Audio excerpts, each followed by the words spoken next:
জান্নাতে যাওয়ার জন্য খুবই গুরুত্বপূর্ণ 11টি ছোট আমল, চলুন জেনে আসি। 1. প্রত্যেক অজুর পর কালেমা শাহাদত পাঠ করুন। আশহাদু আল্লাহ ইলাহা ইল্লাল্লাহু ওয়াহদাহু লা শারীকা লাহ ওয়া আশহাদু আন্না মুহাম্মাদান আবদুহু ওয়া রাসূলুহু। এতে জান্নাতের 8টি দরজার যে কোনো দরজা দিয়ে প্রবেশ করতে পারবেন। সহিহ মুসলিম 234। 2. প্রত্যেক ফরজ সোলাত শেষে আয়াতুল কুরসি পাঠ করুন। এতে মৃত্যুর সাথে সাথে জান্নাতে যেতে পারবেন। সহিহ নাসাই সিলসিলা সহিহা 972। 3.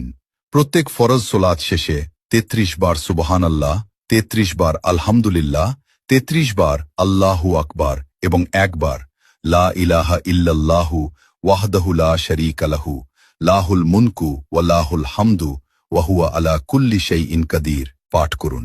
এতে আপনার অতীতের সব পাপ ক্ষমা হয়ে যাবে। সহিহ মুসলিম 1228। 4.